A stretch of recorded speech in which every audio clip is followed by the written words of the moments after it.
Baik, shalom, salam sejahtera buat semua saudara.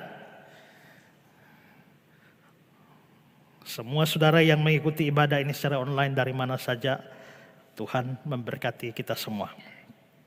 Hari ini kita akan melanjutkan seri khotbah kita, The Lord's Prayer, dan ini adalah bagian yang ketiga. Mari kita kembali melihat teks Alkitab Matius 6 ayat 9 sampai 13, doa Bapa kami.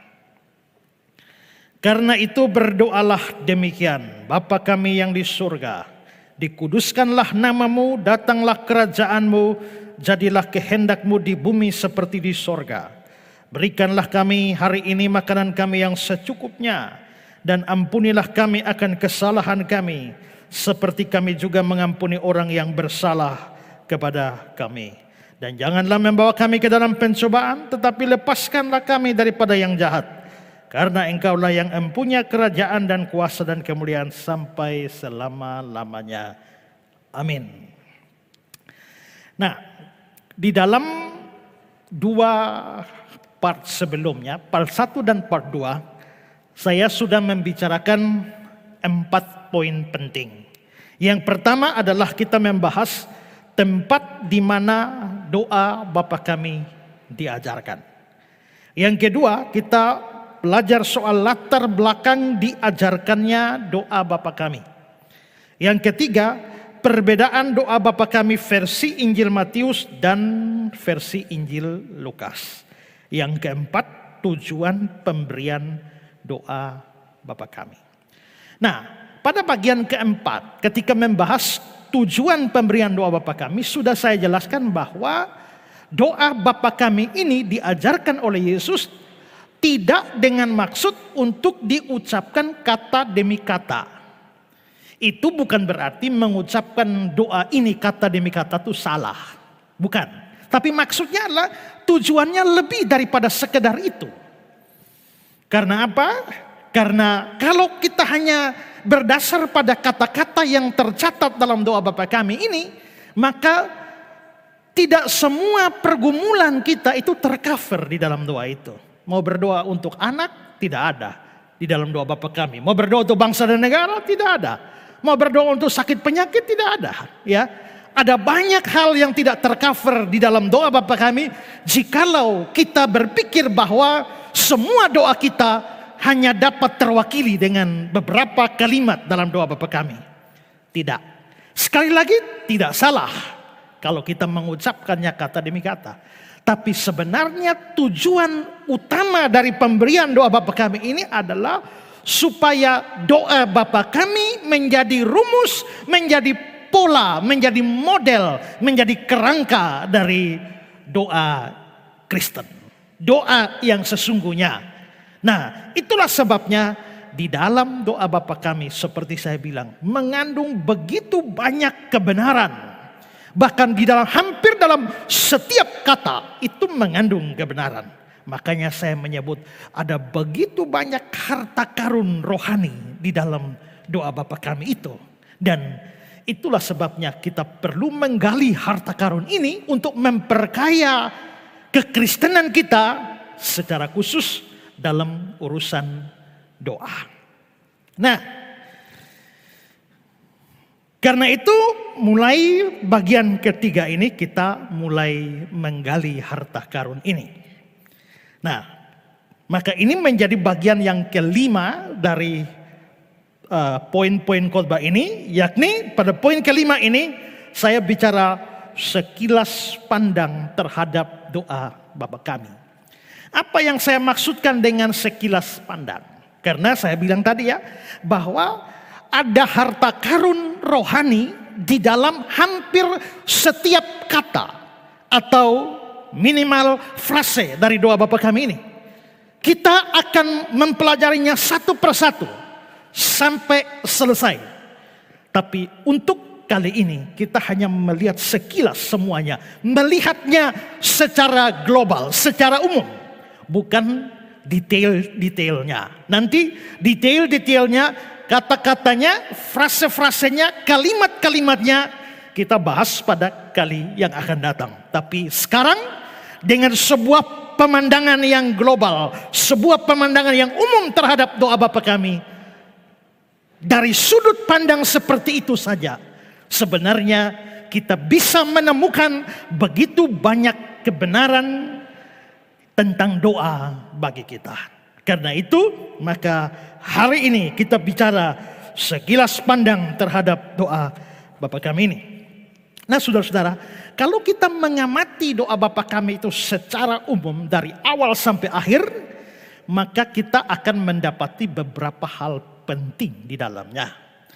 Pertama, doa Bapa kami ini mencakup hal-hal yang berhubungan dengan Allah dan manusia. Doa Bapa kami ini mencakup hal-hal yang berhubungan dengan Allah dan manusia. Kalau kita amati isi doa Bapa kami, terlihat bahwa permintaan-permintaan, petisi-petisi di dalamnya itu berhubungan dengan Allah dan segala urusannya, segala kebenarannya, dan juga berhubungan dengan manusia. Perhatikan kata Barclay. Selanjutnya kita catat mengenai urutan permintaan yang ada dalam doa Bapa kami. Itu 3 permintaan. Yang pertama, mempunyai hubungan yang erat dengan Allah dan kemuliaannya. 3 permintaan yang berikut berkaitan dengan diri dan kebutuhan kita. Senada dengan Barclay, Henry juga berkata, 3 yang pertama lebih langsung berkaitan dengan Allah dan kehormatannya, sedangkan 3 yang terakhir berkaitan dengan diri kita. Ini sama seperti dalam 10 perintah Allah, di mana 4 perintah pertama mengajarkan kewajiban kita terhadap Allah, dan 6 yang terakhir mengajarkan kewajiban kita terhadap sesama. Mari kita perhatikan doa Bapa kami ini secara keseluruhan. Kalau saudara lihat di situ, yang saya beri warna merah yaitu ayat 9 sampai 10 itu berkaitan dengan Allah. Tetap perhatikan itu ya. Bapa kami yang di sorga, dikuduskanlah namamu, datanglah kerajaanmu, jadilah kehendakmu di bumi seperti di surga. Jadi ketika mengatakan Bapa, langsung dikatakan namamu, kerajaanmu, kehendakmu. Maka semua ini berkaitan dengan Allah. Lalu mulai ayat 11 sampai ayat 13 itu berkaitan dengan kita manusia. Berikanlah kami pada hari ini makanan kami yang secukupnya. Ampunilah kami akan kesalahan kami, seperti kami juga mengampuni orang yang bersalah kepada kami. Dan janganlah membawa kami ke dalam pencobaan, tapi lepaskanlah kami daripada yang jahat. Berikanlah kami makanan kami, ampunilah kami kesalahan kami, seperti kami orang yang bersalah kepada kami. Jangan membawa kami, lepaskanlah kami. Maka semua ini berkaitan dengan kita. Saudara lihat baik-baik bagian ini. Di bagian atas, ada mu untuk Allah. Tapi bagian bawah ini itu adalah mi, kami. Sedangkan bagian yang terakhir, karena engkaulah yang punya kerajaan, kemuliaan sampai selama-lamanya, itu adalah bagian doksologi. Apa itu doksologi? Nanti sampai bagian itu saya akan jelaskan. Tapi di sini terlihat bahwa dalam doa Bapa kami ini ada bagian-bagian yang berhubungan dengan Allah, yaitu namamu, kerajaanmu, kehendakmu. Tapi ada bagian-bagian yang berkaitan dengan manusia. Makanan kami, ampuni kami, lepaskan kami. Nah, dari permohonan-permohonan ini terlihat bahwa permohonan-permohonan yang berkaitan dengan Allah dan manusia itu masing-masing ada 3. Coba perhatikan ini ya. Nah ini berkaitan dengan Allah. 1, 2, 3 ya. Dikuduskan namamu, datang kerajaanmu, jadi kehendakmu. Berkaitan dengan manusia, berikanlah makanan, ampunilah, dan jangan membawa ke dalam pencobaan. Nah, itu berarti bahwa doa Bapa kami ini hendak mengajarkan kepada kita sebuah pola atau struktur doa yang benar, doa yang dikehendaki oleh Allah. di mana doa yang dikehendaki Allah adalah doa yang mencakup permohonan-permohonan yang berhubungan dengan Allah dan kepentingannya, dan berhubungan juga dengan manusia dan kebutuhannya. Dan saudara-saudara, tadi kita sudah lihat, untuk Allah, berhubungan dengan Allah ada 3 permohonan. Berhubungan dengan manusia ada juga 3 permohonan. Dan ini menunjukkan bahwa doa yang benar itu memang menyeimbangkan antara permohonan-permohonan yang berhubungan dengan Allah dan permohonan-permohonan yang berhubungan dengan manusia. Terjadi keseimbangan. Nah, ini perlu kita perhatikan, karena kalau kita mau jujur di dalam doa-doa kita, kebanyakan doa-doa kita hanya berisi permohonan-permohonan yang terkait dengan kebutuhan diri kita, kebutuhan manusia, dan tidak ada atau minimal jarang ada permohonan-permohonan yang berkaitan dengan Allah dan kepentingan-kepentingan di dalamnya.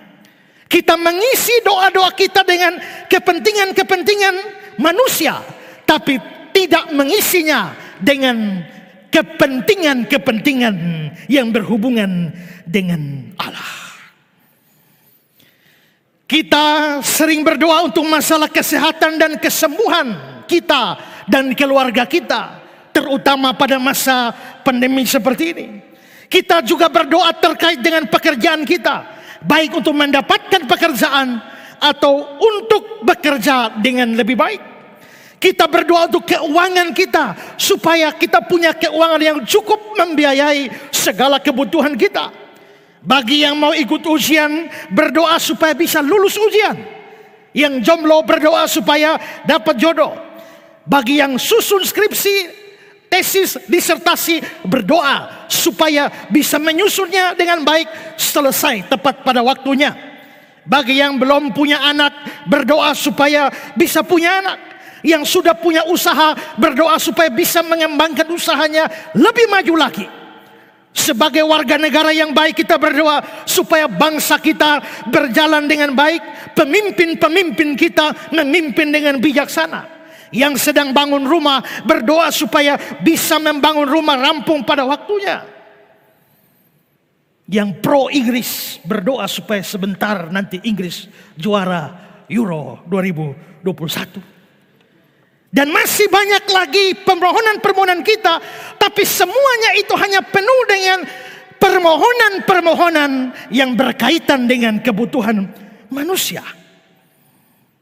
Dalam semua doa seperti itu, Allah dan kepentingannya, namamu, kerajaanmu, kehendakmu sama sekali tidak tersentuh di dalam doa-doa kita.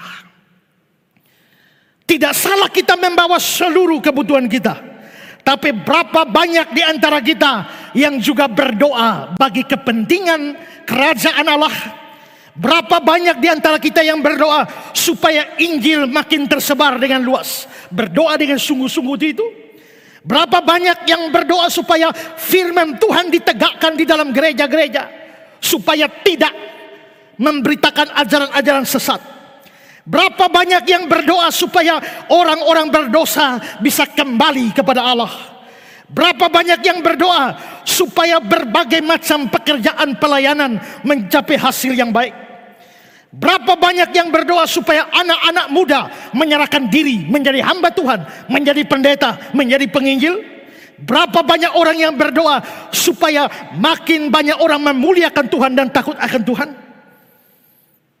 Saya kira semua kita harus jujur bahwa doa-doa kita seringkali didominasi hanya dengan kepentingan-kepentingan kita saja, tapi jarang berdoa demi kepentingan Allah dan kerajaannya.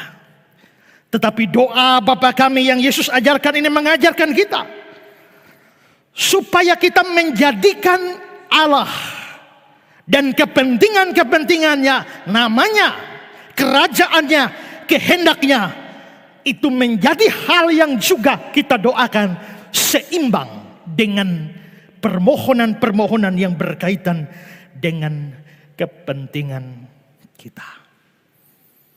Maka doa Bapa kami ini menarik sekali karena memberikan keseimbangan di antara dua hal itu. Ada seorang perempuan namanya Tsai Sujuan dari Tiongkok, Cina.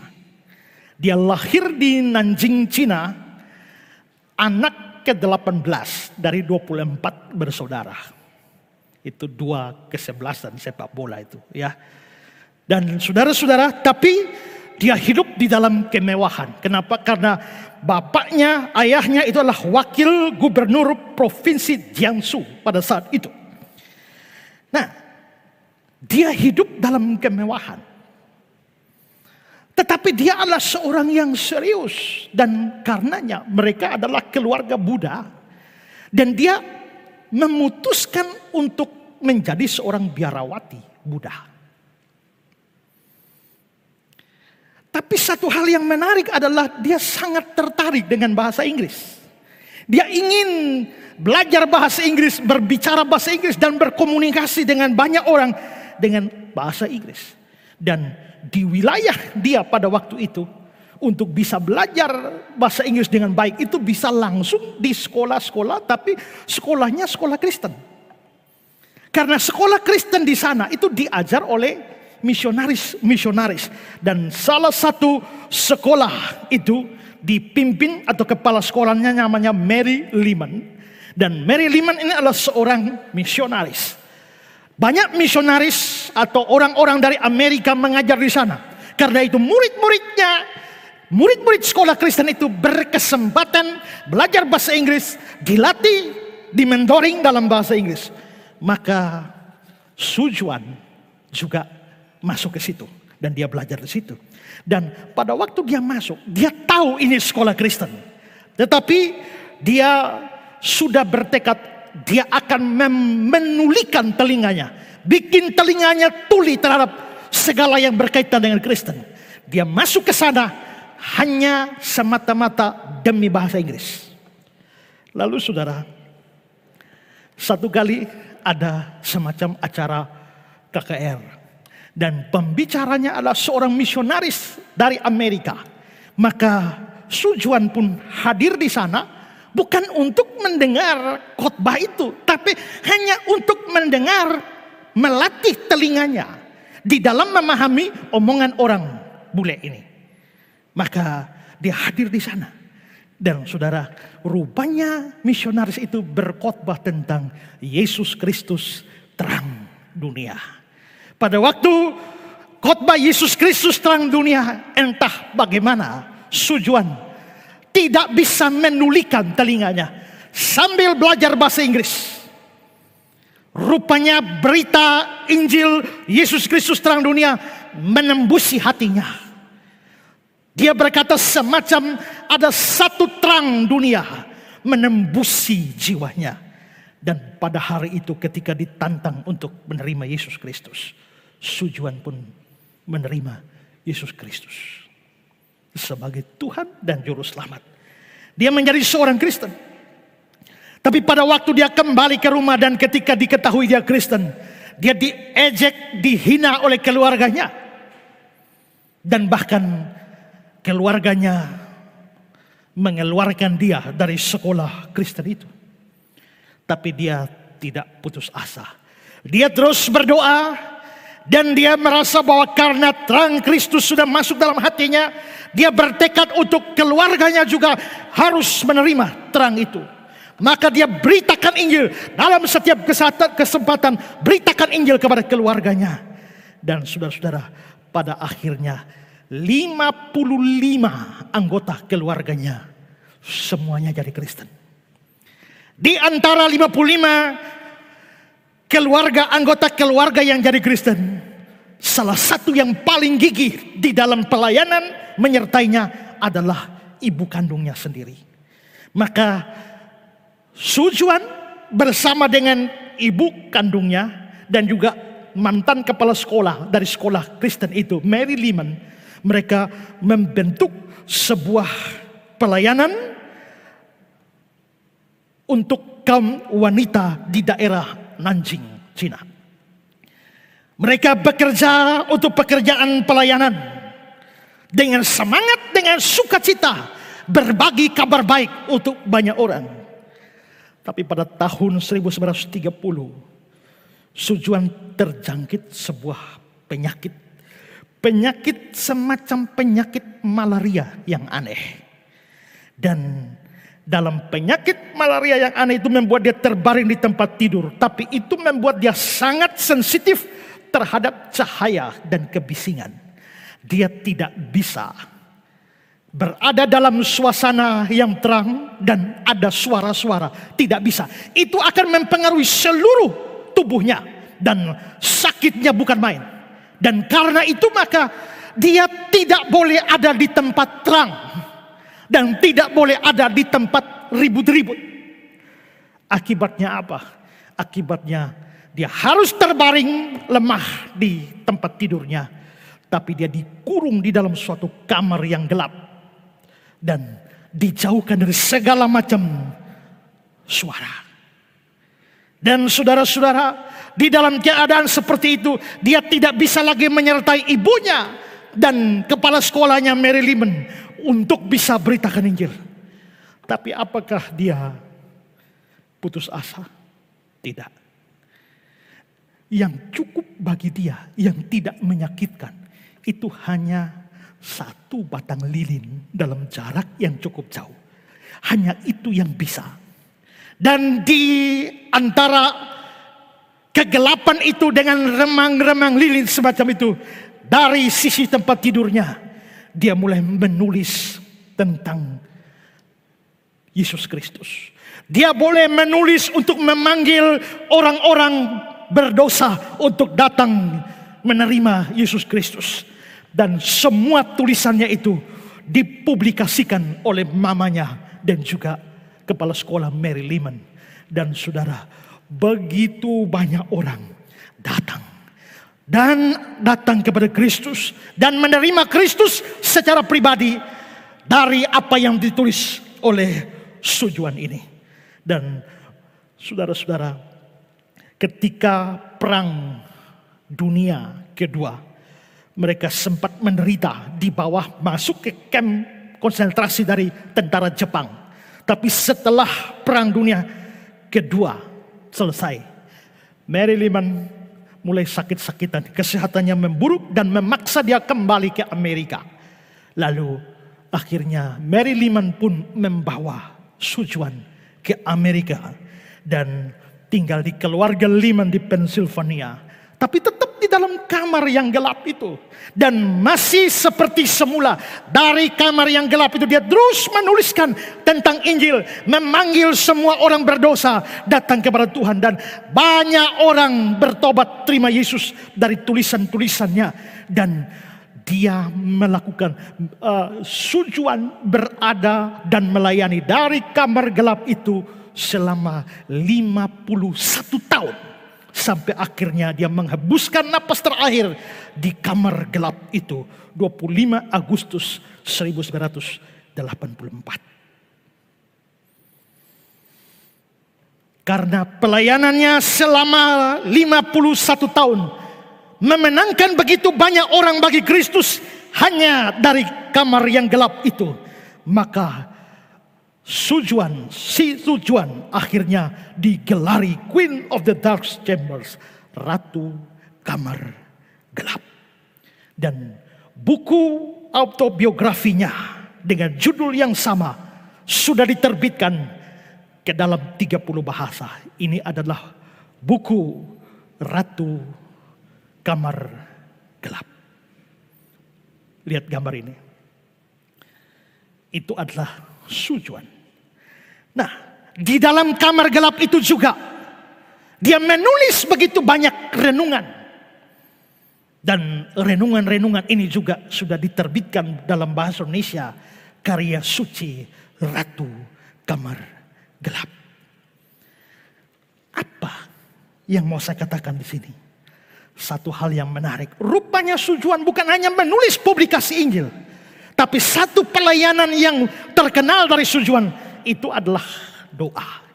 Begitu dia mati dan kamarnya mulai dibersihkan, orang-orang menemukan di dalam kamarnya begitu banyak bertumpuk-tumpuk buku-buku, dan ternyata buku-bukunya itu adalah buku doa. Dan buku doa itu ada begitu banyak orang, ribuan orang yang tak terhitung lagi yang didoakan oleh Sujuan. Tiap kali dia menginginkan seorang untuk bertobat, dia menulis namanya. Lalu dia menulis publikasi Injil. Lalu mengirimkan tulisan itu sambil terus berdoa untuk orang itu. Ketika dapat informasi orang itu telah bertobat, dia checking, ini sudah. Orang baru lagi. Terus sampai ribuan orang dia doakan. Dia mendoakan pertobatan begitu banyak orang, dan hampir semua yang dia doakan itu menjadi percaya dan bertobat kepada Yesus Kristus. Buku-buku doa dari Sujuan juga dipenuhi dengan nama hamba-hamba Tuhan yang berkhotbah, yang beritakan Injil, yang melakukan KKR di mana saja, beritakan Injil yang sejati. Selalu saja ketika dia membaca sebuah majalah, mengetahui ada seorang penginjil atau pengkhotbah, dia memasukkannya di dalam bukunya dan mendoakannya. Dua nama terkenal yang masuk dalam buku doa dari Sujuan itu adalah Billy Graham dan juga pendeta Stephen Tong. Dia dikenal sebagai ratu kamar gelap yang nyaris dia tidak berdoa untuk kesembuhannya, tapi seluruh doa-doanya itu atau mayoritas doa-doanya itu hanya diarahkan untuk kerajaan Allah. Diarahkan supaya orang menguduskan nama Allah, supaya kerajaan Allah ditegakkan, supaya kehendak Allah jadi. Maka Sujuan dapat menjadi teladan di dalam doa. Sementara banyak orang hanya berdoa untuk urusan-urusan diri mereka sendiri, ada orang juga yang membaktikan dirinya berdoa untuk kepentingan kerajaan Allah. Bagaimana dengan saudara?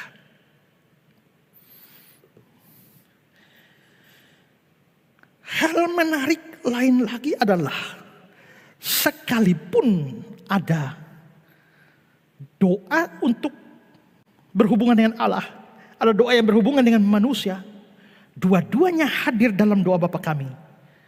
Tetapi urut-urutannya itu penting. Perhatikan gambar ini. Saudara lihat, yang warna merah itu berkaitan dengan Allah, yang warna biru itu berkaitan dengan manusia, dan itu menunjukkan bahwa yang untuk Allah itu ditaruh di atas untuk manusia. Yang manusia punya itu ditaruh di bawah Allah. Jadi doa ini tidak langsung berbunyi, Bapa kami yang di surga, berikanlah kami pada hari ini makanan kami secukupnya. Tidak. Melainkan Bapa kami yang di surga, dikuduskan namamu, datang kerajaanmu, jadi kehendakmu. Maka ini bukan sesuatu yang kebetulan. Ini sesuatu yang mempunyai makna tersendiri. Lalu apa maknanya?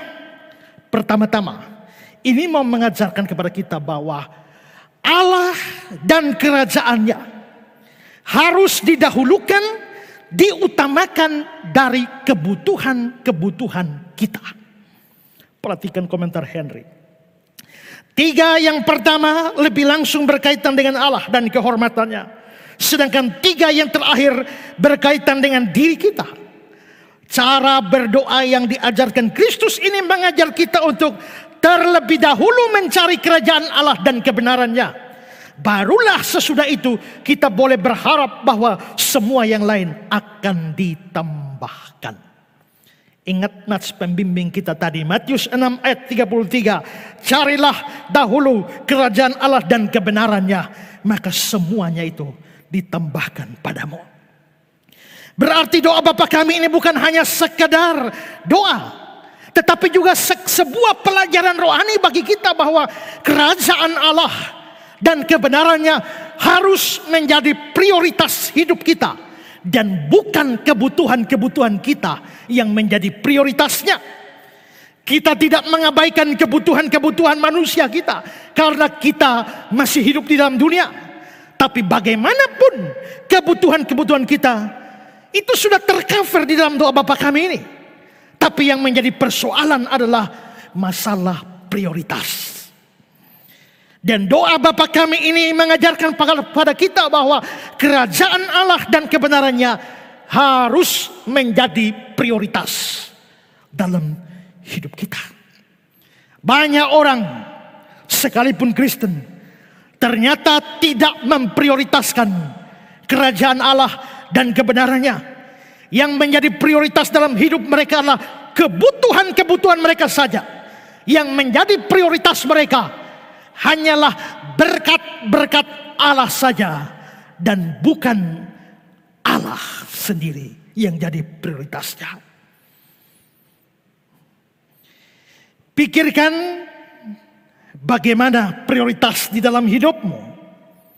Dan dengan belajar doa Bapa kami, seharusnya mengubah prioritas hidup kita yang salah.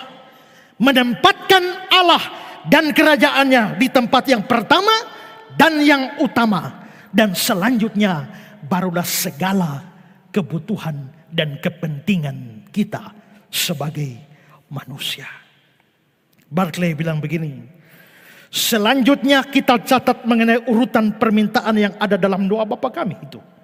3 permintaan yang pertama mempunyai hubungan yang erat dengan Allah dan kemuliaannya. 3 permintaan yang berikut berkaitan dengan diri dan kebutuhan kita.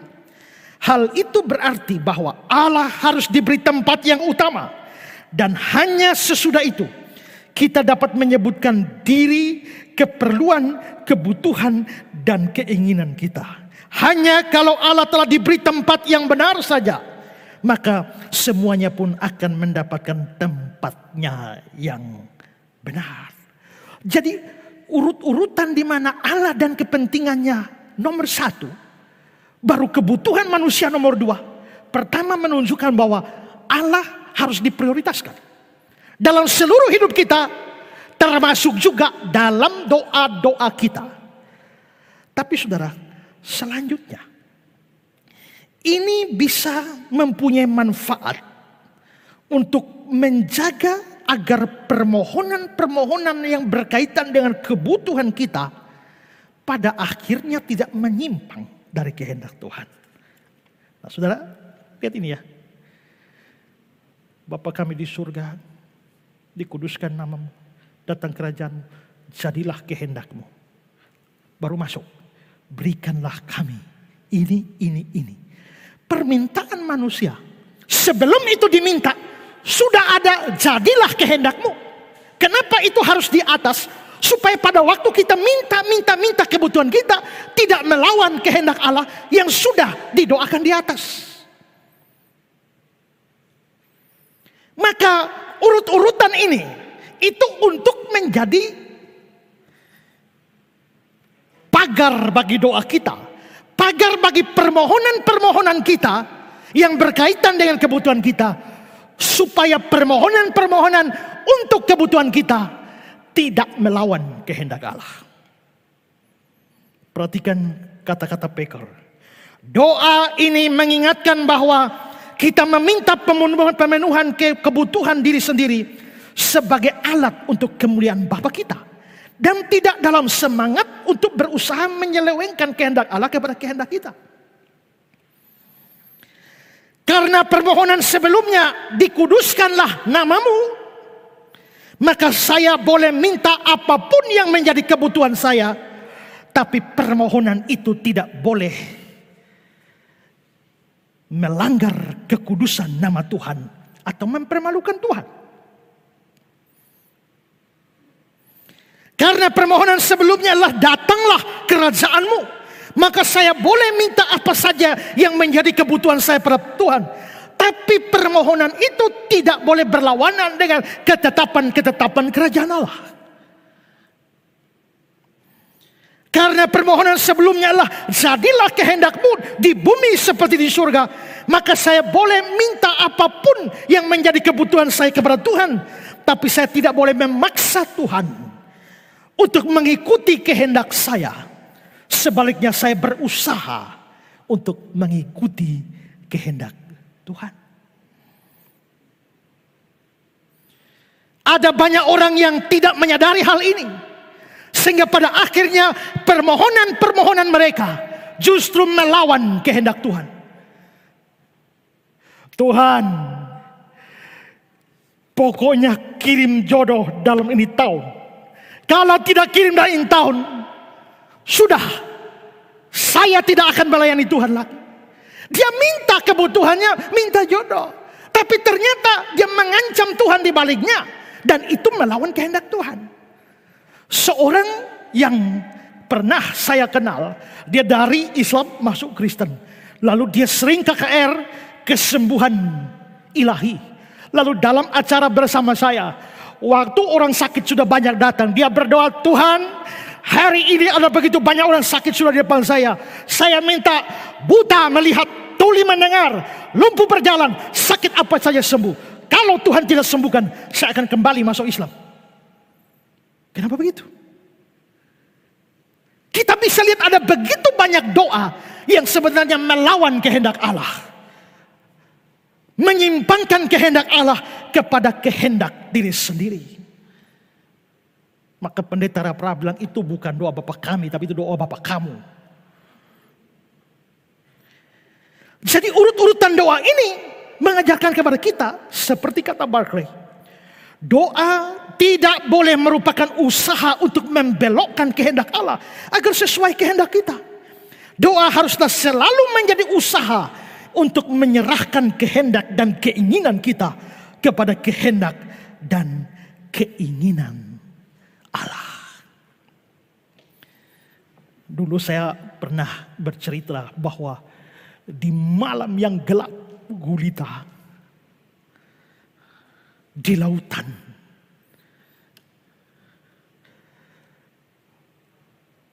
ada kapal-kapal di sana. Badan kapal itu tidak kelihatan hanya dari lampu-lampunya saja. Tapi di dalam kegelapan seperti itu, lalu dua lampu sementara mendekat. Dan itu berarti dua kapal sementara mendekat dan akan terjadi tabrakan. Karena mau terjadi tabrakan ini fatal. Maka dari sana mengangkat pesan radio. Tolong kamu bergerak sekian mil ke kiri. Ternyata yang sini jawab, kamu yang sekian mil ke kanan. Terus makin mendekat. Lalu yang sana pesan, ayo segera ke kiri. Yang sini balas, segera ke kanan. Yang sana pesan lagi, jangan main-main, cepat ke kiri. Yang sini membalas, jangan main-main, cepat juga ke kanan. Sementara itu makin mendekat, hampir terjadi tabrakan. Yang sana berikan pesan, peringatan terakhir, segera ke kiri.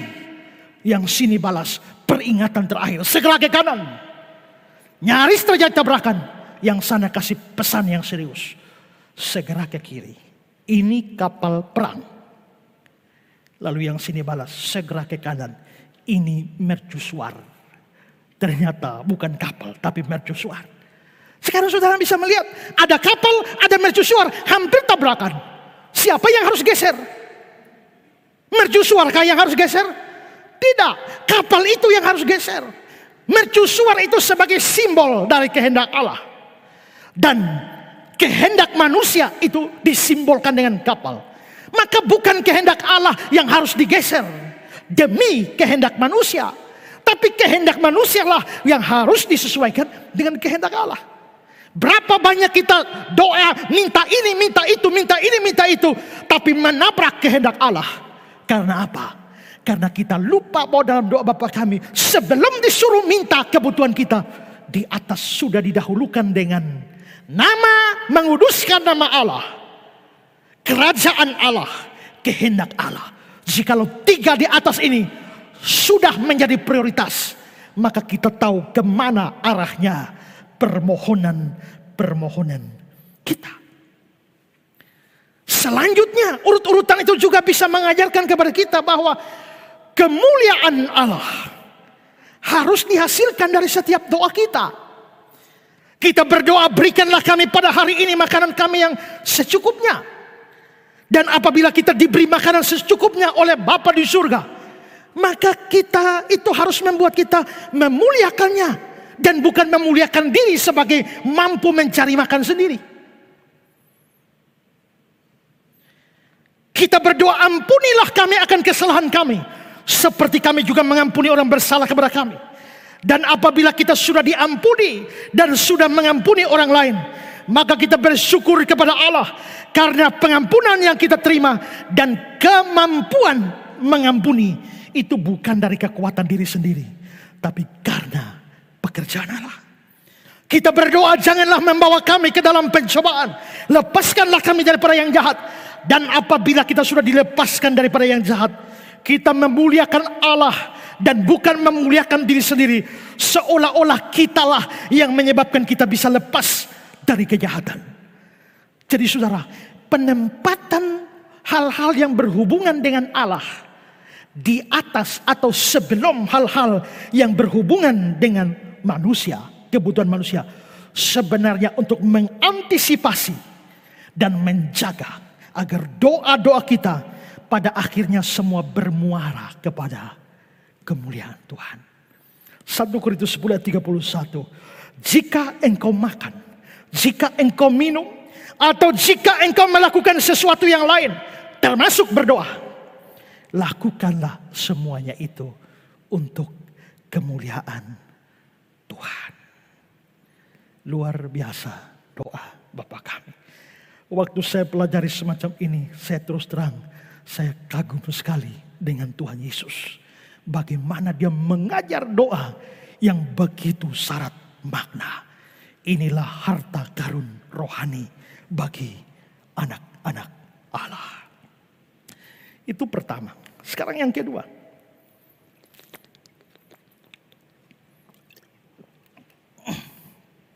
Doa Bapa kami ini mencakup hal-hal yang bersifat jasmani dan rohani. Perhatikan permohonan, 3 permohonan yang berhubungan dengan kebutuhan manusia. Lihat ini. Berikanlah kami pada hari ini makanan yang secukupnya. Itu minta makan. Berarti itu kebutuhan jasmani. Lalu ampunilah kami akan kesalahan kami. Minta ampun. Janganlah membawa kami ke dalam pencobaan. Itu bukan jasmani. Itu rohani. Jadi di sini dalam doa Bapa kami, permohonan-permohonan yang berkaitan dengan kebutuhan manusia itu mengcover di dalamnya kebutuhan rohani selain kebutuhan jasmani. Ada juga penafsir yang mengatakan sebenarnya ada 3. Ya, ada permohonan yang berkaitan dengan physical need, kebutuhan jasmani, ada spiritual need, kebutuhan rohani, dan moral need, kebutuhan moral. Maksudnya, berikanlah kami pada hari ini makanan kami yang secukupnya, itu kebutuhan jasmani. Karena makanan itu memang untuk tubuh kita. Ampunilah kami akan kesalahan kami, itu adalah kebutuhan rohani. Karena tanpa pengampunan dosa, kita tidak bisa bersatu dengan Allah. Yang menjadi pemisah antara kamu dan Allahmu ialah segala dosamu. Maka itu kebutuhan rohani. Jangan membawa kami ke dalam pencobaan, lepaskanlah kami daripada yang jahat. Itu moral nih. Kebutuhan moral. Karena kalau saya masuk dalam pencobaan dan dikuasai oleh si jahat, maka hidup saya akan buruk. Moral saya akan rusak. Maka ini adalah permohonan yang berkaitan dengan kebutuhan moral. Bisa dibenarkan juga. Tapi yang pasti adalah ada permintaan yang sifatnya jasmani dan ada permintaan yang sifatnya non jasmani. Mau disebut rohani saja boleh, mau bilang rohani dan moral boleh. Tapi 2 yang terakhir itu pasti bukan jasmani. Maka doa Bapa kami ini mengajar kita untuk memohon hal-hal yang jasmani dan yang non jasmani. Dan menariknya adalah yang minta jasmani cuma 1. Berikanlah kami makanan hari ini secukupnya. Tapi yang non rohani itu dua. Ampunilah kami dan lepaskanlah kami. Janganlah membawa kami dalam pencobaan. Yang jasmani satu. Yang bukan jasmani, yang non jasmani itu dua permintaan. Itu berarti bahwa doa ini mengajarkan kepada kita supaya di dalam doa-doa kita tidak hanya meminta hal-hal yang bersifat jasmani, meminta yang jasmani melulu dan mengabaikan hal-hal yang bersifat rohani. Ingatlah bahwa kita adalah manusia. Saya, saudara adalah manusia. Kita manusia, kita bukan hanya seonggok daging. Tapi kita juga bukan roh yang gentayangan. Kita adalah makhluk jasmani sekaligus makhluk rohani. Dalam Pengkhotbah 12 ayat 7 dibilang, dan debu kembali menjadi tanah seperti semula, dan roh kembali kepada Allah yang mengaruniakannya. Di situ ada kata debu dan roh.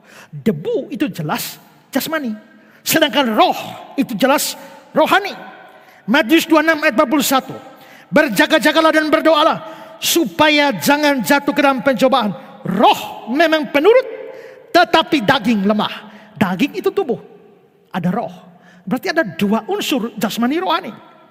1 Korintus 5 ayat 5. Orang itu harus kita serahkan dalam nama Tuhan Yesus kepada iblis sehingga binasa tubuhnya agar rohnya diselamatkan.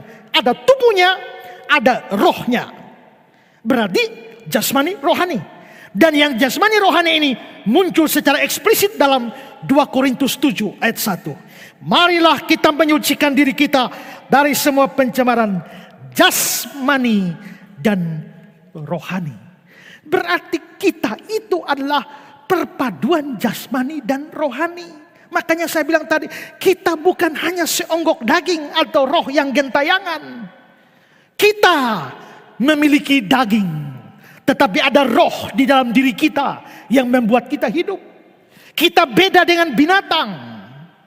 Itulah sebabnya pemazmur atau lagu bilang, seperti rusa rindu sungaimu, demikian jiwaku merindukan engkau. Jiwaku merindukan engkau seperti rusa merindukan sungai. Maka jiwaku yang merindukan engkau seperti rusa merindu sungai. Rusa rindu sungai, aku rindu engkau. Tapi rusa tidak bisa rindu engkau. Kenapa? Karena rusa bukan makhluk rohani. Tapi mengapa saya bisa merindukan Allah? Allah itu rohani, Allah itu roh. Kenapa saya bisa merindukan Allah dan bisa connect dengan Allah? Karena saya makhluk rohani. Saya menjelaskan ini pada waktu saya berkhotbah tentang manusia. Saya kutip kembali khotbah kata-kata saya dalam buku saya, Manusia. Perhatikan kata-kata ini. Manusia adalah makhluk yang diciptakan secara multi aspek, yaitu aspek jasmani, debu tanah, dan aspek rohani, nafas atau roh Allah. Ini berarti bahwa manusia adalah penggabungan atau kombinasi antara debu tanah dan nafas atau roh Allah. Debu dari bawah, nafas dari atas. Maka manusia adalah kombinasi antara atas dan bawah. Debu bersifat fana, nafas atau roh Allah bersifat kekal atau baka. Maka manusia adalah kombinasi antara kefanaan dan kebakaan atau kekekalan. Debu dari bumi, nafas dari surga. Maka manusia adalah kombinasi antara bumi dan surga. Karena itu manusia barulah memahami hakikat diri sesungguhnya dalam kesadaran dan keseimbangan dua aspek ini. Manusia harus sadar bahwa dirinya di satu sisi adalah fana, tapi di sisi yang lain adalah kekal. Manusia harus senantiasa melihat ke atas sambil sadar bahwa ia ada di bumi. Manusia harus belajar menatap ke surga sementara ia ada di bumi. Itulah manusia. Jikalau kita ini adalah makhluk jasmani sekaligus makhluk rohani, maka kebutuhan kita itu bukan hanya urusan jasmani saja, tapi juga ada kebutuhan rohani. bahwa manusia itu mempunyai dua kebutuhan yang sama-sama harus dipenuhi. Itu nampak dalam kata-kata Yesus kepada iblis pada waktu iblis menggoda dia, ubah batu-batu jadi roti.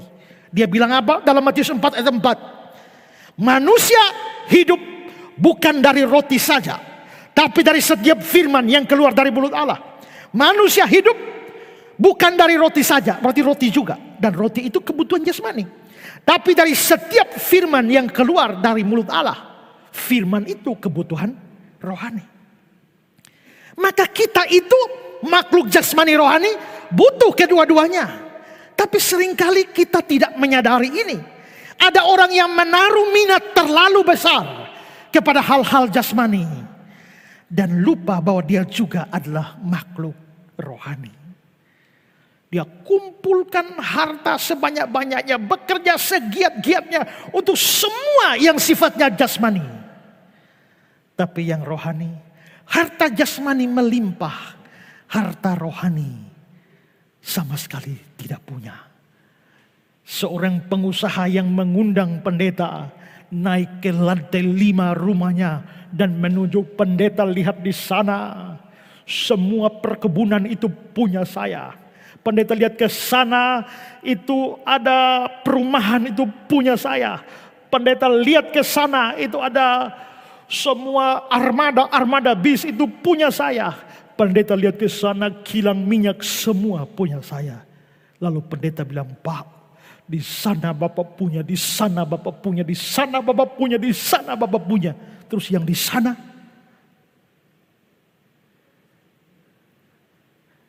nol.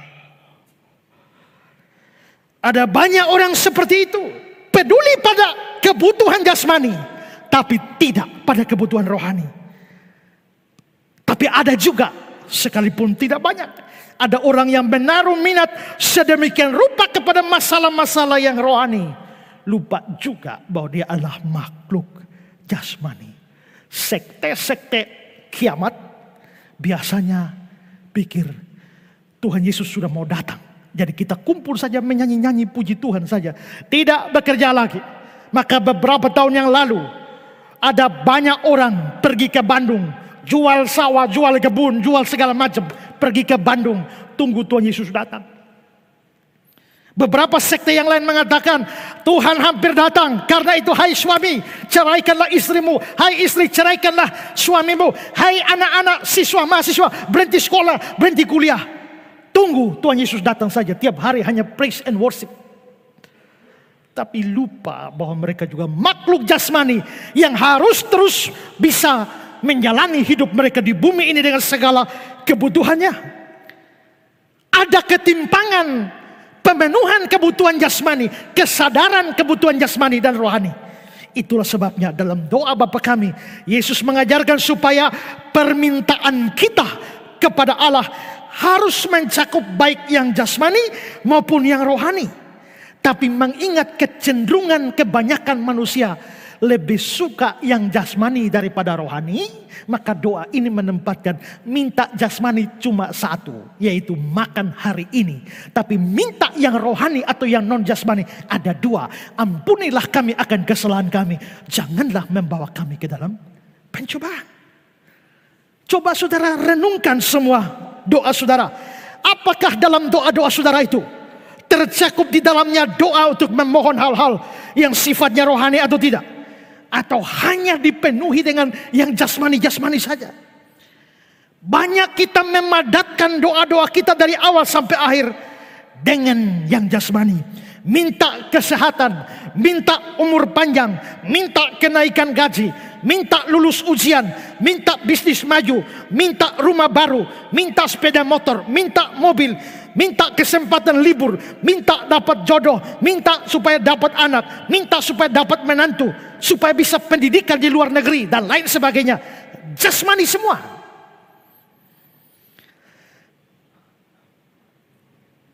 Tapi berapa banyak kita yang meminta hal rohani? Tuhan, tolonglah saya supaya hari demi hari iman saya makin kuat. Tuhan, tolonglah supaya saya makin hari mempunyai pengertian firman yang semakin bertambah. Tuhan, tolonglah supaya saya mempunyai beban hati dan motivasi yang lurus untuk bisa melayani dan ikut Tuhan. Tuhan, tolonglah supaya setelah saya mendengar firman, saya bisa taat firman Tuhan. Tuhan, berikanlah hikmat bijaksana supaya saya bisa bertindak dengan hati-hati. Tuhan, tolonglah supaya saya diberikan kerendahan hati supaya tidak sombong. Tuhan, tolonglah supaya saya murah hati dan tidak pelit. Tuhan, tolonglah saya melepaskan diri dari dosa-dosa. Tuhan, ajarlah saya mampu mengampuni orang lain, terutama dia. Tuhan, tolonglah saya supaya jujur di dalam berkata-kata. Tuhan, tolonglah saya supaya tidak cepat naik pitam atau emosi. Tuhan, tolonglah saya mau ujian. Biasanya saudara berdoa, Tuhan, saya mau ujian, tolong supaya saya bisa kerja dengan baik. Tapi berapa banyak yang berdoa, Tuhan, tolonglah supaya kalau saya tidak tahu jawabannya, saya tidak nyontek. Berapa banyak yang berdoa seperti itu. Mengapa kita selalu berdoa yang jasmani banyak? Karena kita sadar kebutuhan jasmani kita banyak. Makanya minta banyak. Kenapa kita jarang atau nyaris tidak pernah minta yang rohani? Karena kita tidak sadar kebutuhan rohani kita.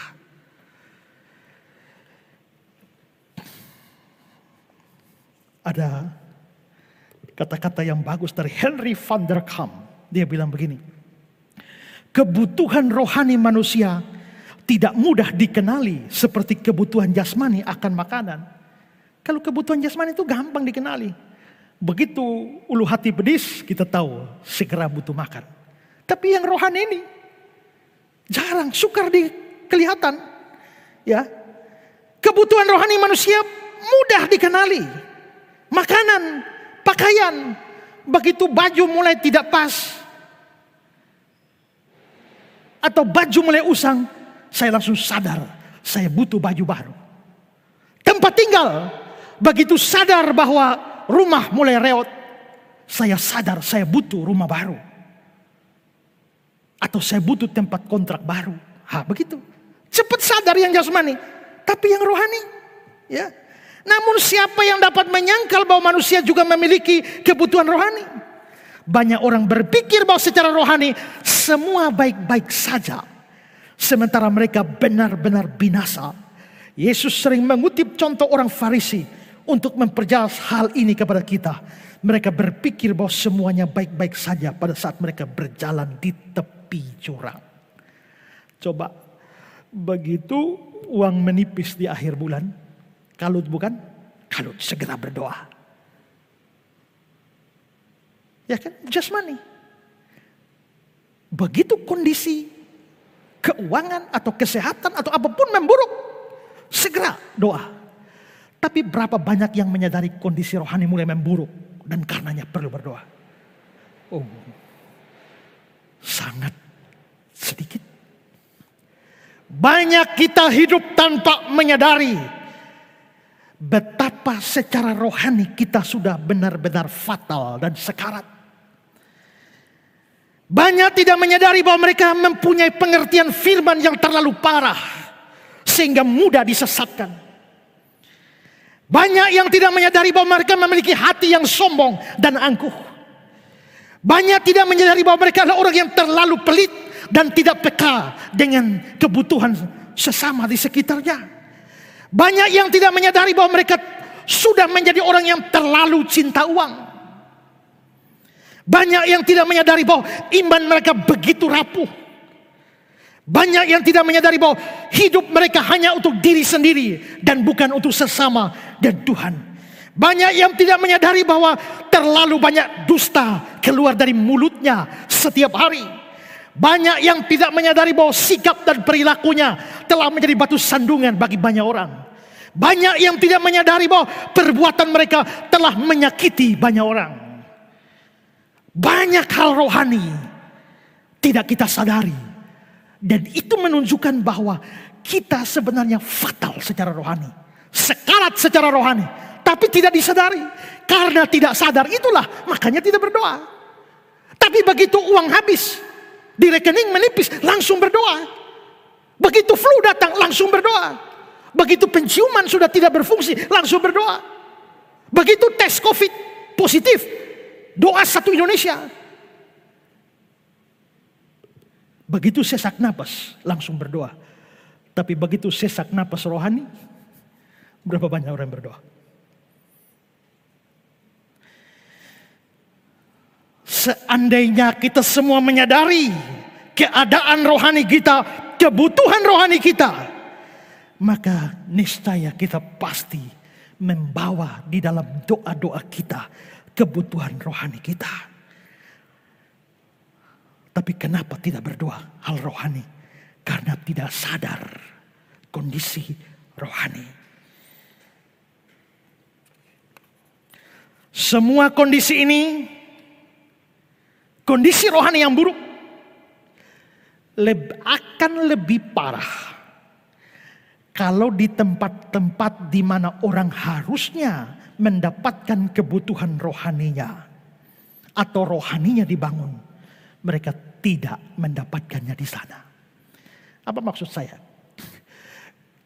Gereja harusnya menjadi tempat di mana kebutuhan rohani terpenuhi. Misalnya saja, satu aspek saja. Di gerejalah seharusnya firman Tuhan ditegakkan. Ajaran firman Tuhan diberitakan dengan sungguh-sungguh. Supaya kebutuhan rohani akan firman. Seperti yang Yesus bilang, manusia tidak hidup dari roti saja, tapi dari setiap firman yang keluar dari mulut Allah. Firman untuk makanan rohani harusnya dipenuhi. Atau gereja sebagai tempat di mana makanan rohani itu diberitakan. Sayangnya justru di banyak gereja tidak ada firman-Nya. Atau firman yang disampaikan menyeleweng, bahkan menjadi ajaran sesat. Seharusnya firman yang diberitakan, tapi ternyata hanya motivasi sekuler yang dibungkus dengan bahasa-bahasa rohani. Sehingga pengkhotbah tidak lagi menjadi pemberita firman, tapi hanya sebagai motivator. Pengkhotbah tidak lagi menjadi ekspositor dari Bible, dari Alkitab. Tapi hanya seperti tukang jual obat yang hanya menyampaikan berita-berita yang mengenakkan telinga. Sampai akhirnya kebutuhan rohani dari banyak orang tidak terpenuhi. Tapi kenapa semua aman-aman saja? Kenapa gereja tidak memberitakan kebutuhan rohani, tapi jemaatnya tidak merasa lapar? Karena tidak sadar bahwa dirinya telah sekarat secara rohani. Kalau saudara menyadari semua ini, menyadari kebutuhan rohani, maka jadikanlah perkara-perkara rohani itu menjadi pokok doa saudara. Kalau sekian lama saudara tidak pikirkan ini, hari ini saya sampaikan ini. Dan membuka mata dan pikiran kita untuk memperhatikan kebutuhan rohani kita. Kalau sadar itu, mintalah kepada Tuhan. Sama seperti saudara minta hal-hal jasmani. Kita sering minta uang. Tuhan, saya butuh uang. Tuhan, saya butuh uang banyak. Berkatilah saya supaya uang banyak. Tapi berapa yang minta kepada Tuhan? Tuhan, setelah saya punya uang, tolonglah supaya saya bisa pakai uang ini dengan benar. Tuhan, tolonglah supaya saya bisa pakai uang ini bijaksana. Tuhan, tolonglah supaya saya pakai uang ini tidak hanya untuk diri sendiri. Berapa banyak berdoa begitu? Tidak ada.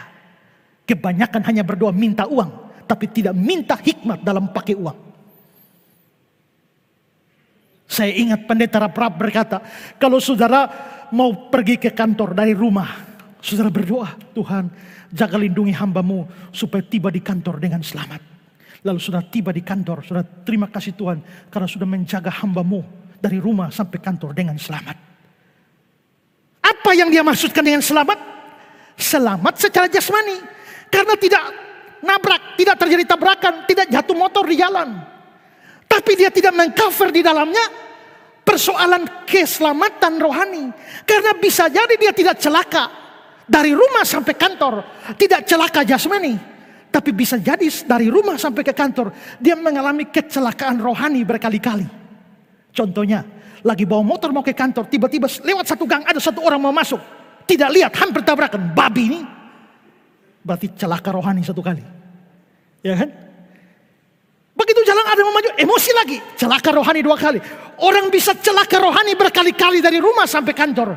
Tapi sampai kantor dia berdoa, terima kasih Tuhan telah menolong hambamu sampai kantor dengan selamat. Selamat apa? Hanya jasmani saja.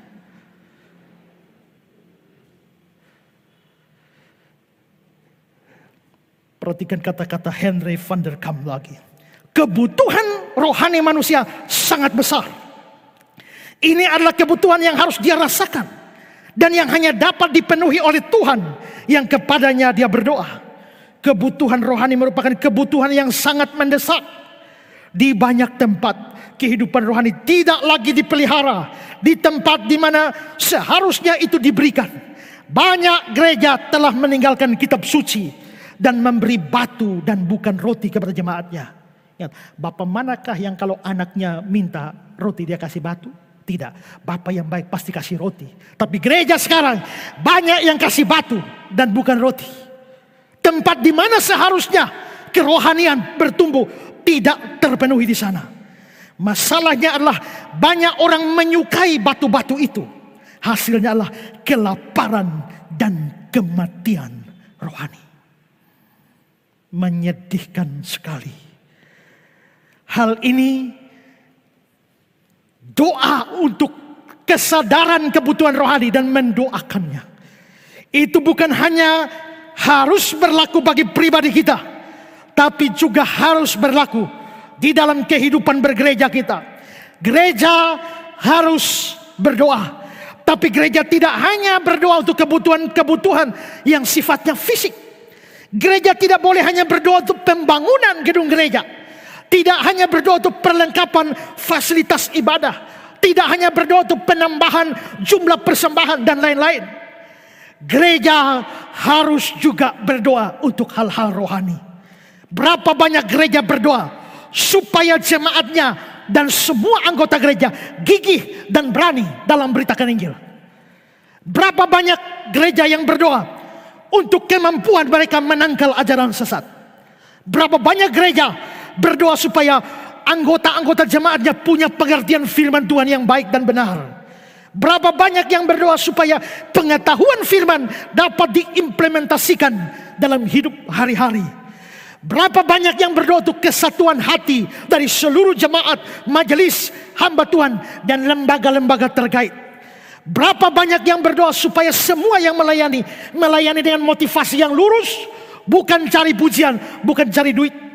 Berapa banyak gereja yang berdoa supaya mempergunakan uang secara baik, uang persembahan dengan baik, supaya tidak dikorupsi dan dimakan oleh orang-orang atau pendeta-pendeta rakus di dalamnya. Berapa banyak yang berdoa supaya kreativitas pelayanan bisa berkembang secara khusus di era pandemi ini. Berapa banyak gereja berdoa supaya pelayanan mereka adalah pelayanan holistik yang memberkati banyak orang. Saudara, 2 hari lalu saya berdoa, Tuhan, ini kondisi pandemi lagi parah-parahnya.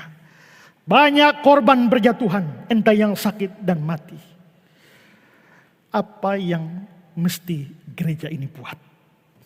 Saya berdoa dan puji Tuhan. Beberapa saat kemudian saya tahu Tuhan bicara pada saya, bikin revival prayer for COVID dan buka layanan doa untuk semua, siapa saja dari Indonesia ataupun dari luar negeri.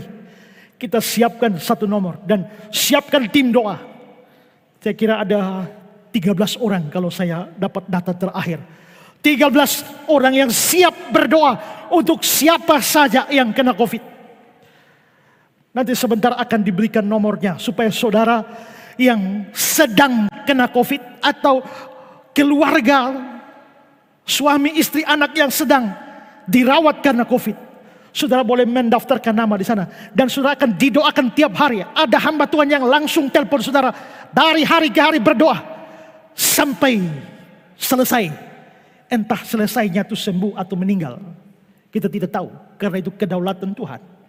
Tapi kami mau memberikan atau menjadi tempat untuk mendukung saudara semua di dalam doa. Gereja ini melakukan itu. Revival Pray for COVID. Itu memberkati, dan mungkin saja ada yang tidak sembuh. Tapi yang paling penting adalah bahwa iman mereka dikuatkan.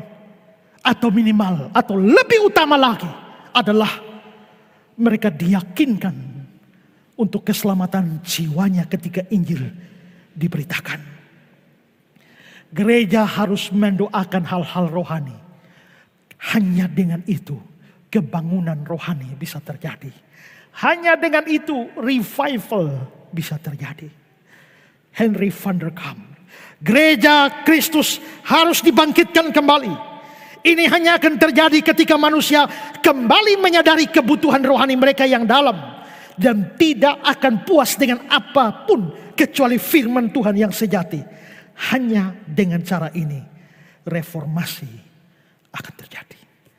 Hanya dengan ini revival akan terjadi.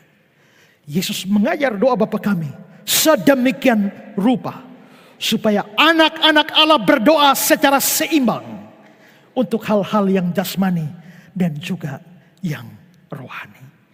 Sampai titik ini saya makin kagum dengan doa Bapa kami ini. Luar biasa. Dua. Sekarang ketiga.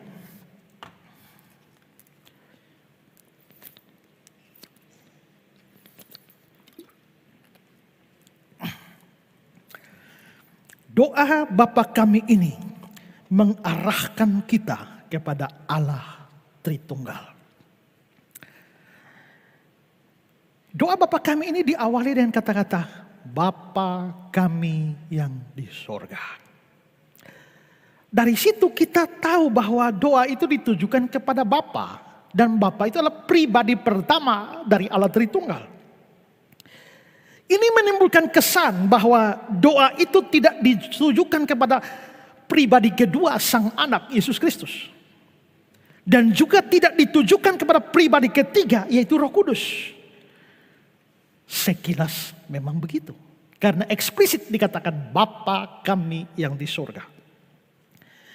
Tapi kalau kita teliti lebih dalam, maka anggapan itu tidak benar. Doa yang Yesus ajarkan ini sebenarnya mengarahkan kita kepada tiga pribadi Tritunggal. Tadi di awal kita menyanyi hormat bagi Allah Bapa, hormat bagi anaknya, hormat bagi Roh penghibur, ketiganya yang esa. Berarti hormat kita kepada Bapa, kepada Anak, kepada Roh Kudus. Tiganya esa. Waktu kita menyanyi suci, suci, suci. Kenapa 3 kali? Bukan 2, bukan 4. Karena 3 itu mengarah kepada Tritunggal. Suci, suci, suci, Allah Tritunggal, agung namanya. Nah, bukan hanya dalam penyembahan, tapi sebenarnya dalam doa pun, dan di dalam doa Bapa kami, sekalipun bagian awal hanya eksplisit dikatakan pribadi pertama Bapa, tapi isi doa itu sebenarnya mengarahkan kita kepada Allah Tritunggal. Sebelum menjelaskan ini, saya perlu jelaskan kepada saudara bahwa 3 pribadi Tritunggal, Bapa, Anak, dan Roh Kudus ini, ketiganya esa, setara, sama, sejajar. Ya, jangan percaya khotbah Pak Erastus Sabdono bahwa Bapa lebih tinggi dari Yesus. Ya, lebih tinggi dalam fungsi ya, waktu inkarnasi, tapi secara hakikat itu setara. Nah, di dalam kesetaraan ini, ketiganya biasa bekerja sama. Dalam mencipta, Bapa mencipta, Anak mencipta, Roh Kudus juga mencipta. Dalam banyak hal, hampir semua hal mereka melakukannya bersama-sama. Tapi sekalipun begitu, kadang-kadang ada satu pribadi tertentu yang lebih ditonjolkan untuk sebuah pekerjaan. Sekalipun Anak dan Roh Kudus turut mencipta, tapi pada umumnya dipercaya atau Allah Bapa lebih menonjol untuk karya penciptaan dan pemeliharaan. Di dalam pekerjaan penebusan atau penyelamatan manusia, 3 pribadi itu bekerja. Bapa mengutus, Yesus diutus. Setelah Yesus melakukan pekerjaan penebusan kembali ke surga, Roh Kudus bekerja menerapkan pekerjaan penebusan itu di dalam orang percaya. Tapi bagaimanapun juga pekerjaan penebusan lebih dikaitkan kepada Yesus Kristus. Dan Roh Kudus begitu juga. Sekalipun dalam hubungan dengan orang percaya, itu Bapa Anak juga bekerja, tapi itu lebih dikaitkan dengan Roh Kudus. Bahwa masing-masing mempunyai bagian tersendiri. Kalau kita memahami ini, oke. Sekarang mari kita lihat bahwa kalau Bapa lebih dihubungkan dengan penciptaan dan pemeliharaan, Anak lebih dikaitkan dengan penebusan, pekerjaan penyelamatan, pengampunan dosa, karena dosa dapat ditebus hanya oleh darah Yesus, ya.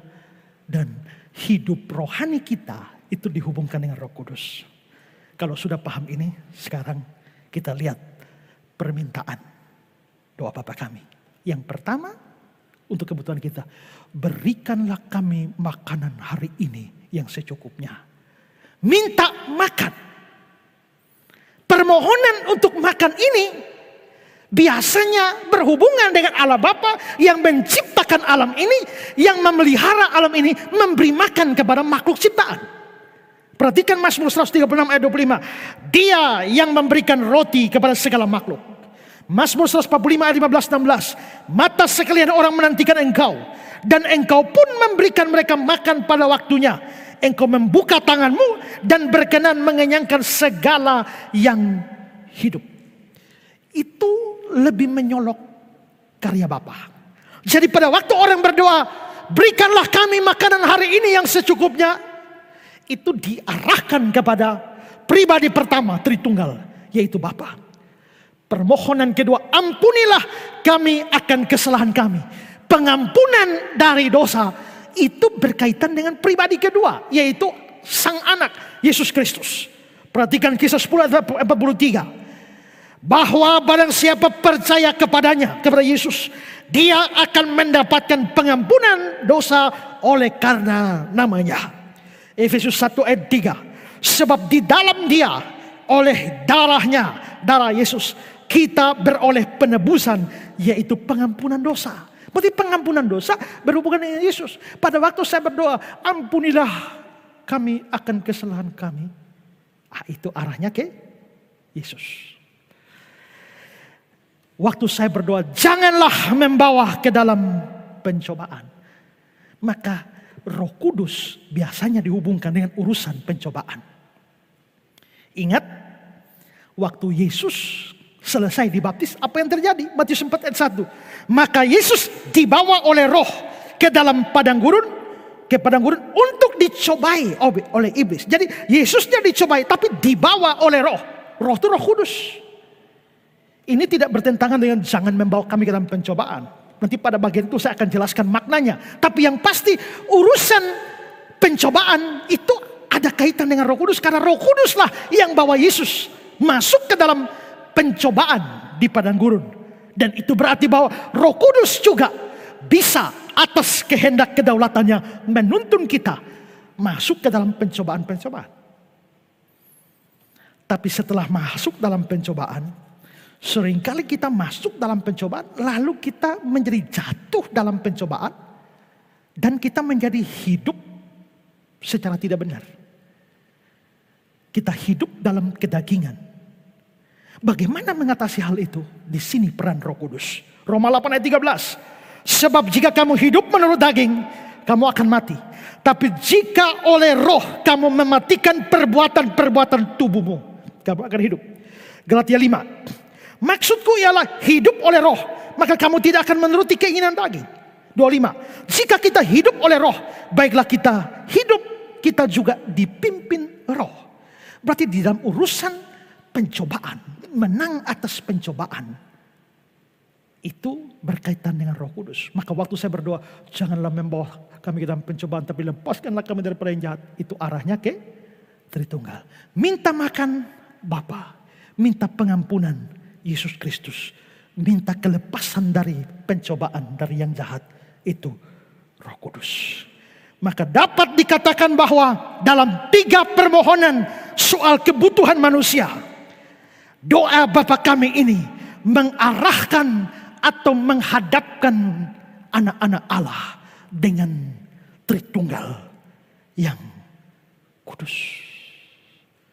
Barclay, apabila kita mohon makanan untuk mempertahankan hidup duniawi kita sehari-hari, maka permohonan itu segera mengarahkan pikiran kita kepada Allah Sang Bapa, pencipta, pemelihara semua yang hidup.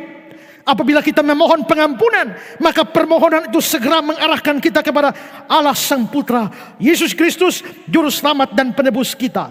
Apabila kita mohon pertolongan bagi masa depan kita yang berpencobaan, maka permohonan itu segera mengarahkan pikiran kita kepada Allah Sang Roh Kudus, Sang Penghibur, Penguat, Penerang, Pembimbing, dan Penjaga kita.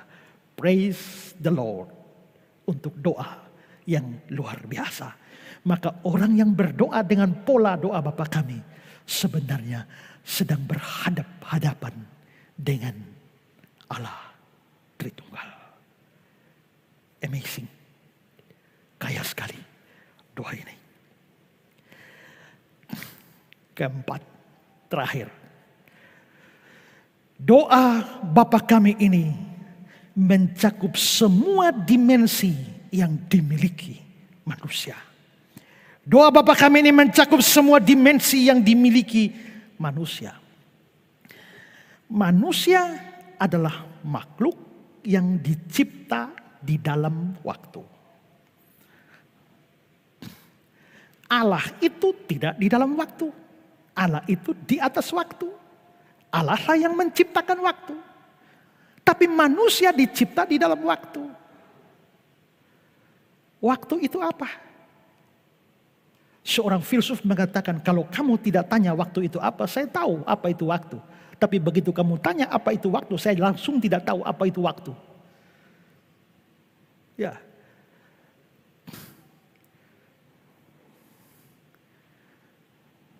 Orang Inggris membagi waktu jadi 16 dengan semua tensesnya, past tense, ya, present tense, future tense, dan macam-macam tenses yang lain. Orang Belanda, Jerman membaginya menjadi 32 tenses. Tapi orang Yunani membaginya menjadi 64. Makanya belajar bahasa Yunani itu susah, karena dia keterangan waktunya itu 64. Ya. Lalu, apa itu waktu?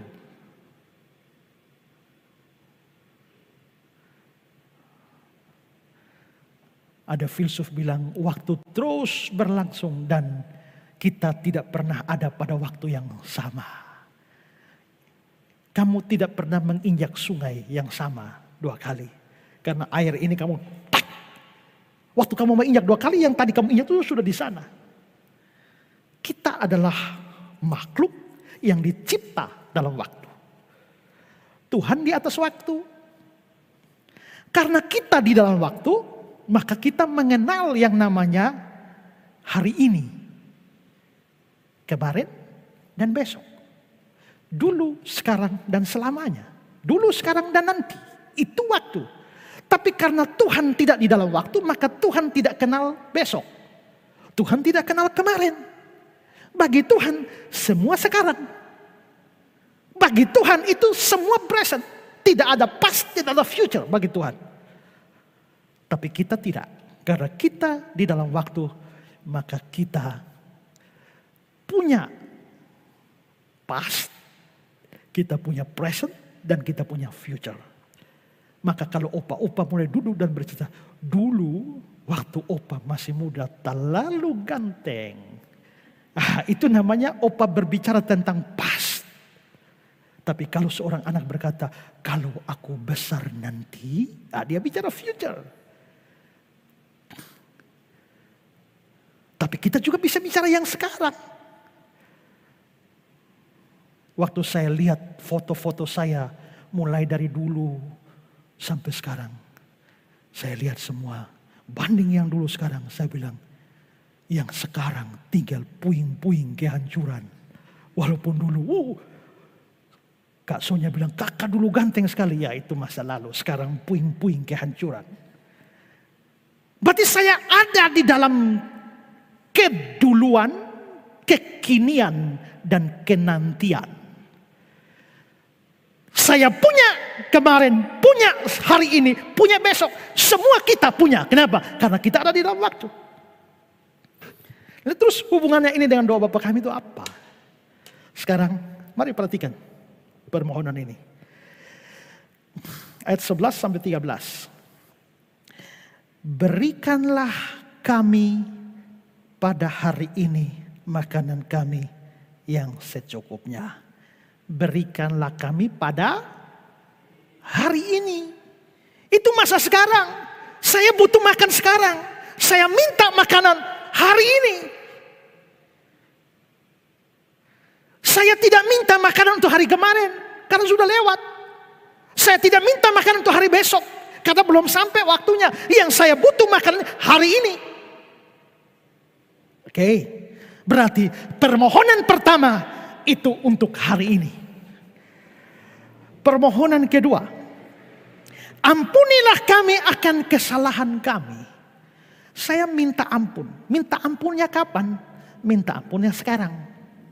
Minta ampun atas apa? Atas kesalahan atau dosa. Kalau minta ampunnya sekarang, dosanya kapan?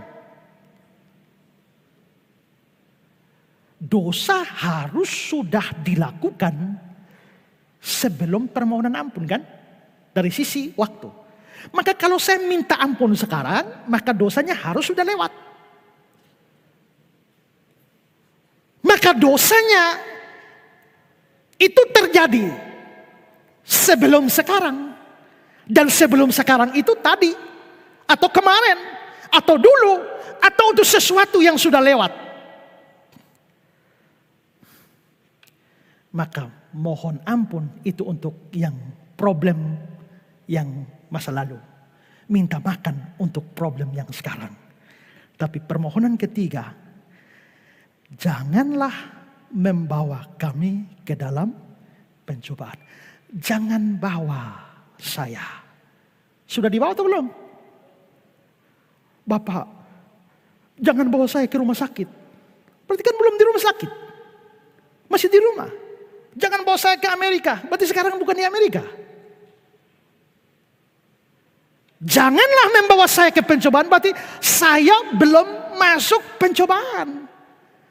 Tapi saya bisa masuk pencobaan besok. Atau nanti atau di depan. Karena itu saya mohon sekarang, janganlah membawa saya ke dalam pencobaan pada besok hari. Maka minta makan untuk hari ini. Minta ampun untuk dosa yang kemarin. Dan minta pimpinan supaya jangan dibawa ke dalam pencobaan pada besok hari. Maka doa Bapa kami ini mengajarkan kepada kita jangkauan dari sebuah doa. Doa itu mencakup masa lalu, mencakup masa kini, dan mencakup masa yang akan datang. Karena itu doa juga dapat menjadi solusi bagi persoalan-persoalan masa lalu kita. Doa jadi solusi persoalan masa kini kita. Dan doa juga dapat menjadi persoalan atau solusi bagi persoalan masa depan kita. Wow, ajaib sekali doa ini. Seringkali kalau hanya hafal-hafal saja tidak tahu kan. Inilah yang saya sebut sebagai harta karun rohani. Barclay. Bagian ini berbicara tentang 3 kebutuhan dasar manusia dan 3 suasana waktu di mana manusia hidup dan bergerak. Pertama, bagian ini memohon makanan, yaitu bahan pokok yang diperlukan untuk mempertahankan hidup. Dengan permohonan itu maka keperluan masa kini manusia dibawa ke hadapan Allah. Kedua, bagian ini memohon pengampunan dan dengan itu maka masa lalu manusia dibawa ke hadapan Allah. Dan ketiga, bagian ini memohon pertolongan di dalam pencobaan dan dengan itu maka seluruh masa depan manusia diserahkan ke dalam tangan Allah. Melalui tiga permohonan ini kita diajar untuk menaruh masa kini, masa lalu, masa depan kita di hadapan anugerah Allah. Adakah kesulitan menimpamu pada masa kini? Bawalah itu kepada Tuhan dalam doa. Adakah problem masa lalu yang belum beres, yang masih mengikat dan menjadi bebanmu hingga hari ini? Bawalah itu kepada Allah. Adakah ketakutan-ketakutan dan kecemasan-kecemasan terkait masa depan? Bawa itu juga kepada Allah. Sekali lagi kata-kata Barclay. Jadi dengan cara yang sangat mengherankan, ternyata bagian kedua dari doa Bapa Kami ini mencakup masa kini, masa lalu, masa depan, bahkan seluruh hidup manusia. Serta membawanya ke hadapan Allah Bapa, Allah Putra, Allah Roh Kudus, yaitu Allah di dalam kepenuhannya. Di dalam doa Bapa Kami itu, Yesus mengajar kita membawa seluruh hidup kita kepada Allah yang sepenuhnya. Dan membawa Allah yang sepenuhnya di dalam seluruh hidup kita. Masing-masing kita punya pergumulan. Adakah saudara yang punya pergumulan terkait masa lalu? Adakah yang hari-hari ini sedang dalam kesulitan dan itu menjadi kebutuhan hari ini? Dan adakah ketakutan, kecemasan pada hari esok? Bawa semua dalam doa kepada Tuhan. Serahkanlah semuanya. Masa lalu, masa kini, dan masa akan datang. Serahkanlah seluruh persoalanmu. Serahkanlah seluruh hidupmu. Sebab hanya di dalam namanya ada kelepasan kekal. Kita bersyukur untuk harta karun rohani dalam doa Bapa Kami ini. Tapi menyikapi semua itu, semua kita punya pergumulan. Mari bersama-sama datang, bawa itu kepada Tuhan. Masa lalu, masa kini, masa depan. Kemarin, hari ini, dan besok. Serahkanlah hidupmu padanya. Mari kita tunduk kepala.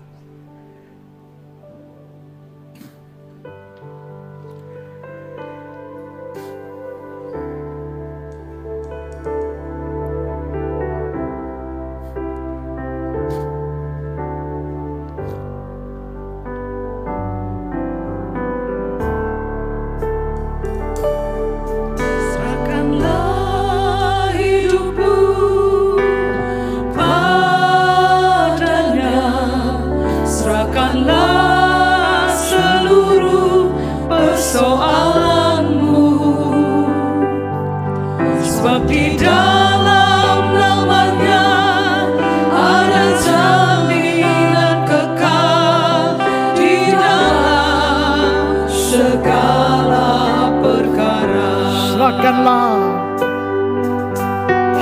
padanya. Serahkanlah hidupmu padanya.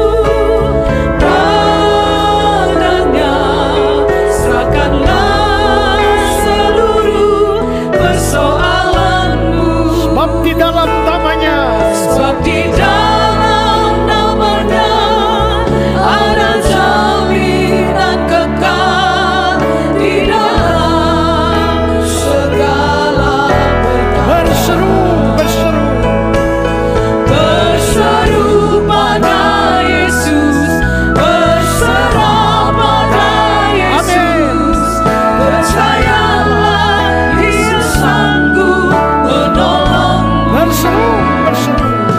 Berseru pada Yesus, berserah pada Yesus. Dia akan memberi kedamaian abadi.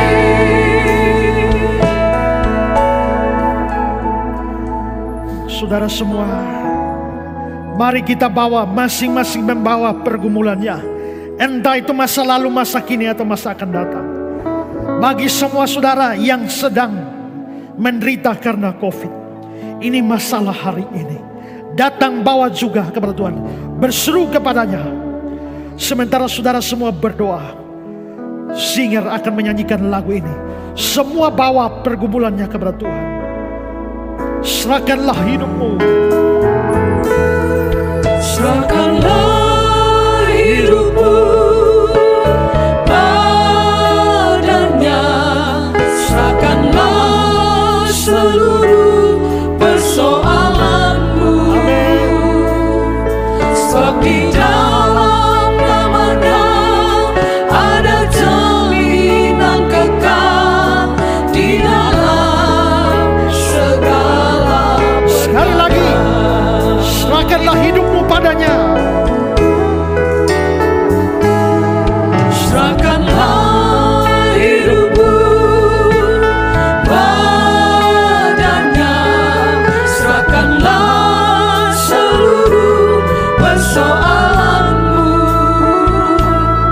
Sebab di dalam namanya ada jaminan kekal di dalam segala perkara. Sama-sama katakan, berseru, berseru pada Yesus. Berseru pada Yesus, berserah pada Yesus, percayalah Yesus sanggup menolong. Berseru, Berseru pada Yesus, berserah pada Yesus, Dia akan memberi kedamaian mari lebih sungguh-sungguh berseru, berseru.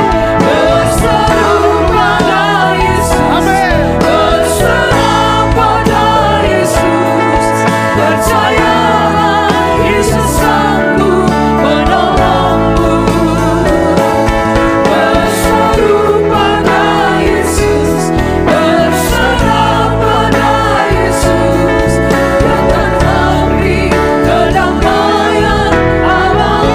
Yang akan memberi kedamaian abadi. Dia akan memberi kedamaian Yang akan abadi. memberi kedamaian abadi. Dia akan memberi kedamaian abadi. Amin. Terima kasih Tuhan untuk rahasia firman yang dibukakan bagi kami. Bersyukur untuk harta karun rohani yang boleh kami dapatkan hari ini. Dan merespon semua itu. Ajar kami untuk bukan hanya berdoa bagi kepentingan kami, tapi juga kepentingan kerajaan Allah. Ajar kami untuk mendahulukan kepentingan Allah di atas kepentingan kami. Ajar kami juga untuk tidak hanya meminta hal-hal jasmani, tapi juga hal-hal rohani. Bersyukur karena dengan doa ini kami berhadap-hadapan dengan Allah Tritunggal. Dan bersyukur karena doa yang Tuhan ajarkan mengcover problem masa lalu, problem masa kini, dan problem hari esok kami. Kami berdoa untuk mereka yang terpuruk dengan problem-problem di masa lalu, yang sudah mereka naikkan pada Tuhan. Dengarlah dan kabulkanlah permohonan mereka. Yang bergumul dengan kecemasan-kecemasan hari esok, yang sudah dibawa kepada Tuhan, dengarlah dan kabulkanlah. Dan yang sedang bergumul dengan problem hari ini,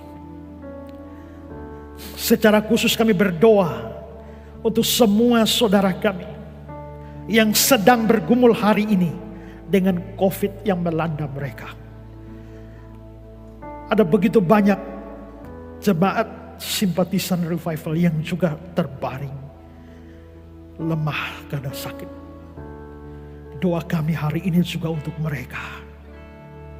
Bukan hanya supaya Engkau berkenan menyembuhkan mereka, tapi juga mereka diberikan kekuatan rohani, kekuatan hati, dan tetap percaya kepada Tuhan. Iman yang teguh, tidak tergoyahkan. Kami berdoa untuk keluarga mereka juga, supaya tetap beriman dan tidak dikuasai dengan ketakutan dan kecemasan ini. Kami berdoa untuk semua upaya penyembuhan yang sedang dilakukan. Tuhan pakai semua Dan kalau Tuhan berkenan menyembuhkan mereka. Tapi kami juga bawa beberapa keluarga yang sedang berduka karena kehilangan orang tua, kakak, adik, anak, suami, istri karena direnggut oleh COVID. Mereka sedang berduka hari ini. Itu problem hari ini mereka. Kami berdoa untuk mereka. Tuhan lawat mereka dan berikanlah penghiburan, kekuatan rohani bagi mereka menjalani hari-hari duka, hari-hari kesendirian dengan tetap percaya bahwa Tuhan tidak meninggalkan mereka. Terima kasih Tuhan.